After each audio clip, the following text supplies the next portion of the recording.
Today I want to talk about 3 key AI strategies that most businesses should start to implement before the end of this year, 2026. My background is in the description below. But first, a quick disclaimer. Everything I share here is for reference only. Please use your own judgment when making decisions. Now, why the urgency to implement these strategies for 2026? What are these strategies? To answer them, let's understand the background first. Because when a problem is well understood, it is a problem that is half solved. Powerful AI influences are reshaping every single industry. No matter what sector you're in, you are subjected to the same macro forces. Let's dive into the detail of these influences before we even talk about the strategies. Most companies are stuck in what I call the AI investment dilemma. On one hand, there's fear of falling behind, which drives heavy spending.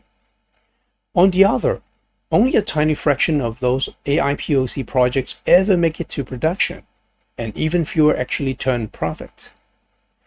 To understand why, we have to look at where the money is going. That is megaforce number 1. In just the last few years, over $22 trillion has been injected into the S&P 500 companies tied to nothing but AI. That dwarfed every other industry combined. This massive surge in capital has created what is called the famous token economy. I'm sure you heard of that term a lot. And this fundamentally changes how we use AI in business. A few years ago, back in the ChatGPT dominant days, our AI workflow was very simple and manual. You'd prompt the model, wait, review the result, rewrite the prompt, and repeat until you get the result you want. The human was the bottleneck because we were slow. We need time to review the hundreds or sometimes thousands of words the AI generated, so we burned tokens slowly.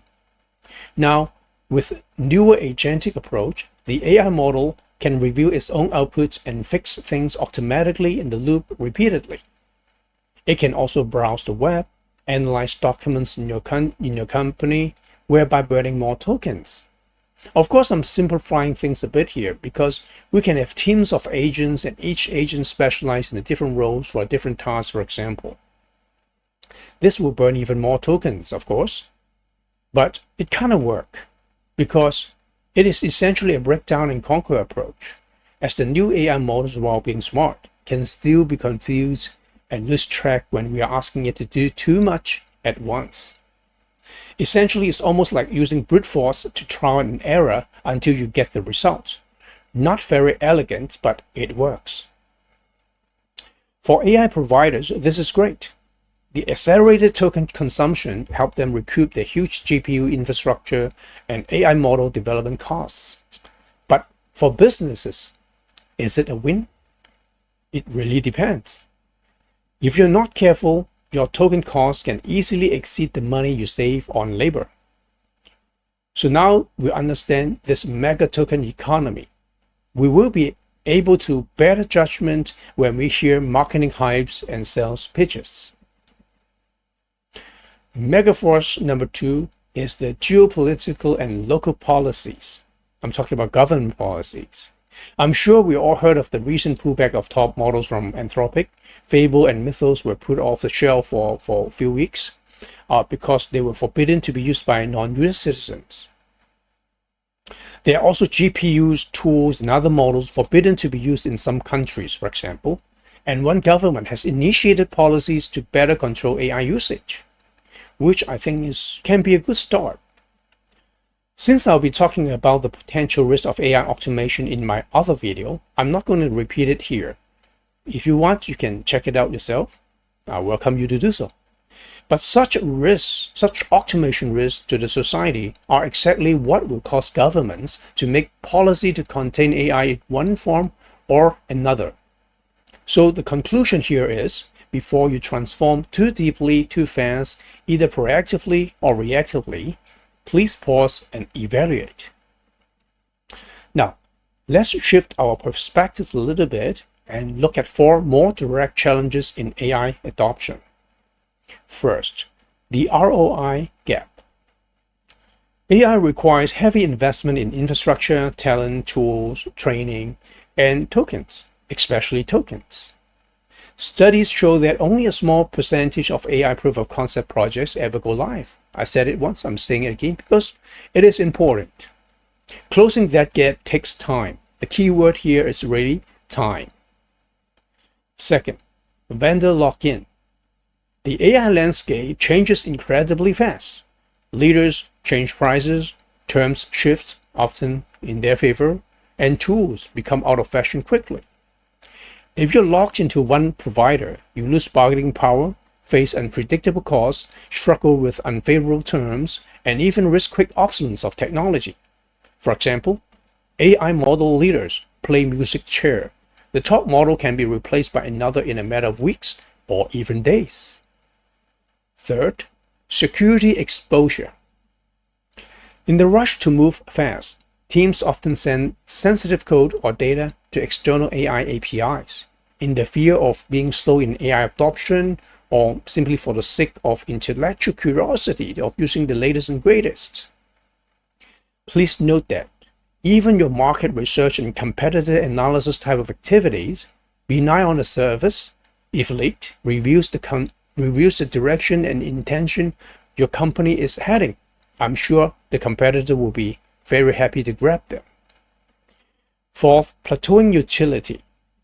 After the initial hype, many find that AI doesn't deliver the expected ROI. The sexy use cases often have bounded returns. Good known use cases are now understood to be less magical than we first imagined. Fortunately, there are three major helping trends. First, the open source leap. Models like Qwen, DeepSeek, Google's Gamma now rival top commercial offerings. In some cases, they're even beating models that were leaders just 6 months ago.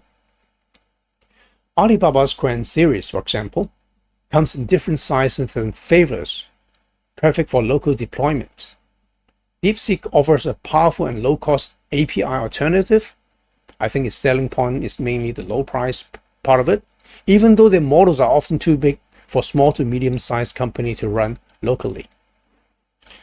And Google's Gamma is also a very welcome addition to the ecosystem. Other than the benchmark scores being alright for the size, my initial impression with them is positive. I'm not sponsored by anyone, just so you know. I'm mentioning this company only because they have a long history of contributing useful AI models. The history, I think, is important. But there are, of course, other options, for example, like GLM, Kimi, and the late Ornith, for example.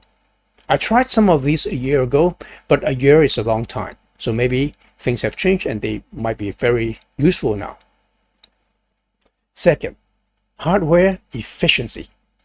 A couple of years ago, running medium-sized 70 billion parameter model required a GPU cluster drawing over 5,000 watts of power. It really heated up my room. My office was so hot that I would turn on AC and the fans and etc. Today I can run similar models on a mini PC or even on my laptop using just under 300 watts. It runs cool, requires no industrial AC, and opens the door really for small to medium-sized companies to run AI locally. Third, the market maturation. The hype is still there, but it's fading. Many flashy tools will rush to the market maybe for attention. Now, real-world experience is helping companies to cut through the noise. Tools and standards are consolidating, and their usage risks are dropping.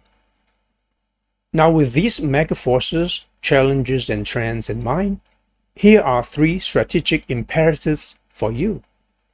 First, cost optimization. This gotta be your top priority. I cannot imagine any way around it. Because ROI timelines are uncertain, policies are changing, adding, pricing is volatile, utility is plateauing, and technologies is kind of fluctuating. Playing the music chair I mentioned. So it's really the time to spend on AI very wisely. Optimizing your spend now protects your bottom line while you navigate the AI landscape, or should I call it the AI storm or AI wave. A big bang approach can dry up your pockets, and prevents you from staying in the AI game actually. Second, self-sufficiency and open source. As explained before, there are many drawbacks with vendor lock-in. And remember, the token economy drives providers to aggressively recoup their investments. As you know, even paying the interest for the huge AI investment is non-trivial. So I think, in my mind, I think it's fair for them to really seek the investment payback because they're advancing the AI technology. Of course, sometimes you do need the best commercial models too, right? Let's be honest. So flexibility is your friend. Use open source AI to maintain control and save costs. Run sensitive workloads in-house to eliminate the data exposure risk. Reserve powerful public API for the AI calls for tasks not involving sensitive data. Or on the flip side, maybe there are tasks that really require the extreme speed and quality, such as fixing a mission-critical bug in your core system which has caused extensive outage. Because such outage, if not taken care of, can pose greater risk for your company than the data leakage itself. Third, a multi and hybrid cloud strategy. You might wonder how infrastructure ties into AI strategy, right? How is it a business strategy? In my simple mind, when it involves a lot of money, then it must be a business strategy. Agentic AI doesn't work in silo. It needs to connect to your databases, your document repositories, authentication system, firewall, cache, etc. And of course, to your other application systems as well. In short, that requires robust infrastructure. A hybrid cloud approach optimizes cost, flexibility, and capability. Keep steady workloads private and burst into the public cloud during peak times, for example, is common practice. Use cloud for likely short-lived AI POC projects, which require new infrastructure setup sometimes. Since they are likely short-lived, well, it's really not worth buying the hardware upfront until you really know they can actually be alive for a while. On the other hand, multi-cloud is also very critical because geopolitical tensions are impacting technology. Spreading across multiple providers ensures you aren't caught off guard. It also gives you leverage in negotiations and select the best providers in the region, because oftentimes different providers are good at different things. Sometimes one product from one provider is really better than the other. If this all sounds too technical, right, just remember one thing. AI infrastructure costs are also very significant, so plan accordingly. All right, at this point, you might wonder how to execute all these high-level strategies. Every business has a different rhythm, momentum in place, and different KPIs. You need a custom roadmap that takes many factors into account. So get an all-rounder technologies with AI, other technologies, and preferably domain knowledge to help you build that roadmap, handle the implementation details, and navigate the open source landscape. Again, AI does not work in silos, so someone all-rounded is quite critical. You can also leverage specialized AI cost-saving platforms, for example, BuddyUp, our product, which is designed to slash inference costs by up to 100 times. Part of the marketing here, but I honestly think it's a worthwhile investment. All right, if you found the information useful, please subscribe and like the video. Next, I'll be diving deeper into AI for technology teams, followed by industry-specific breakdowns for sectors like insurance, banking, media, retail, or real estate. I'll also keep you updated on crucial new trends as they emerge. Thank you very much for watching. Until next time, see you soon.